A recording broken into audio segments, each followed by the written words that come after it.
All right, let's just jump right into it. We all kind of know that hospitals have a creepy vibe. But tonight, we're not just here to tell some ghost stories. Nope, we're going to actually break down 3 true accounts to figure out why. To really understand the anatomy of that fear. Why the one place that's supposed to make us feel safe can also be the most terrifying place on Earth. I mean, that's the big question, isn't it? What is it really?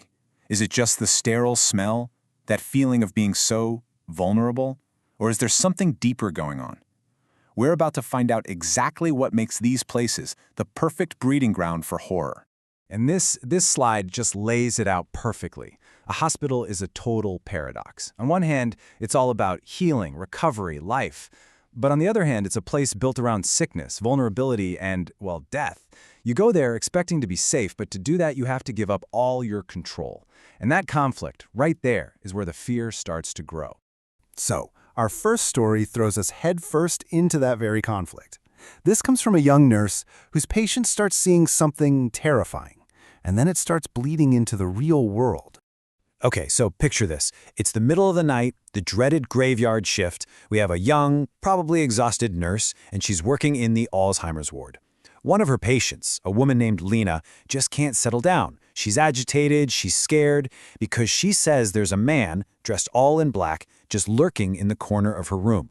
And notice how specific this is. It's not just some shadow. Lena is seeing a figure, a man. And the creepiest part? He's staring at her.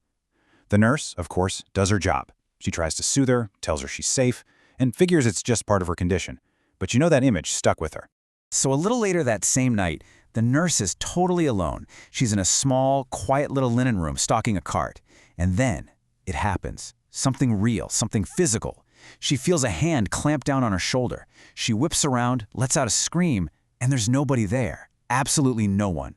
Suddenly, this isn't just a patient's story anymore. It's happening to her. She tries to shake it off, tries to rationalize it, but as she turns back towards the door, her heart just stops. Peering into that little glass window on the door is a man, dressed all in black, and he's smiling. It's him. It's the exact same man Lena was talking about. Her screams literally wake up the entire ward. So her coworkers come running. They search the place, find nothing. The nurse, completely rattled, goes to check on Lena, who woke up from all the screaming. The nurse leans in and asks her, "Lena, was the man smiling?" And Lena's eyes just lock onto hers with this sudden chilling clarity, and she asks, "How did you know?" In that single moment, the line between hallucination and reality just vanished. The nurse quit her job the very next day. Let's move on to our second story. This one takes a bit of a turn. We're moving away from the supernatural and diving straight into psychological horror. Because here, the scary part isn't what you see, it's what you can't be sure you saw at all. Now, the key to this whole story is a medical condition called delirium. The patient in this story had bacterial meningitis, which was already causing her to hear things. On top of that, the life-saving medication she was on could also cause delirium, making that line between dreams and reality even blurrier. So basically, her own mind has become an unreliable narrator in her story. So while she's in the hospital in this very confused state, she has what she believes is a really vivid, really disturbing dream. Her abusive ex-husband, a guy named David, shows up at her bedside.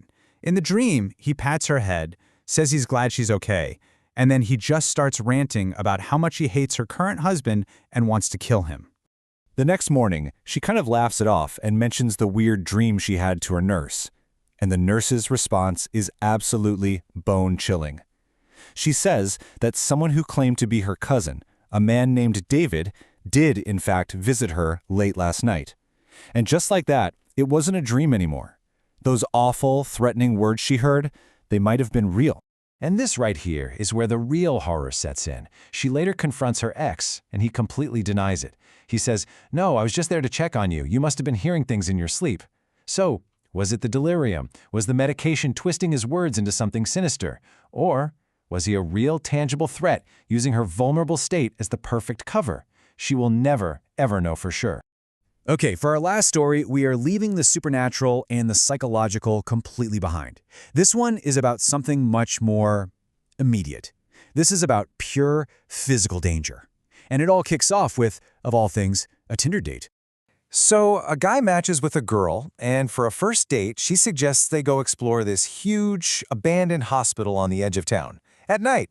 I mean, what could possibly go wrong? They park on some hidden side street, run across an empty field, and slip inside through a broken basement window. They are completely cut off, totally isolated. The stage is perfectly set for disaster. They're exploring, and the girl's talking pretty loudly when suddenly, slam, a distant door slams shut. They immediately kill their flashlights and just listen. Then another bang, but this time it's way closer. They start scrambling in the pitch dark, running up a stairwell. They pause, thinking maybe they lost whoever it was, but then they hear it. Footsteps, coming up the stairs they just used. Someone is hunting them. They run through this maze of dark hallways and end up climbing into the rafters of a huge room, hiding on these old wooden planks high above the floor. They finally catch their breath, thinking they're safe, and that's when they hear a noise from the darkness right below them. They shine their phone lights down, and there he is, a man, maybe in his 40s, just standing there looking right up at them. And then he speaks. With this incredibly creepy smile, this total stranger just waves at them and says, "Come on down." They ask if he's a cop, and he just ignores them. He just repeats it again. "Come on down." A calm, terrifying invitation. In that moment, they know they have to run for their lives because this man is actively trying to catch them.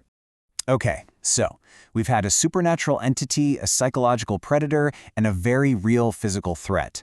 On the surface, 3 very different kinds of stories, but they all tap into the exact same fundamental fears, so let's break down what really connects them. This is how it all connects. In that first story, The Man in Black, the fear is about the unseen invading a patient's mind and then breaking out into the nurse's reality. In the second, An Unwanted Visitor, it's an ambiguous human threat invading the total sanctity of a sickbed, playing on psychological doubt. And in the third, it's a very real, tangible threat invading what was supposed to be a secluded, safe space. Are you seeing the pattern here? And this, right here, is the key takeaway. It doesn't matter if it's a working hospital or an abandoned one. We think of these places as contained, as separate. The true horror comes when that containment is broken. It's the violation of a sanctuary, whether that's your hospital room, your own mind, or a secluded building, at the exact moment you are at your most helpless. And really, that's the question all these stories leave us with. When you're forced to give up control, when you're sick or isolated, or just caught off guard in a place that's supposed to be secure, are you ever really safe? Are you ever truly alone?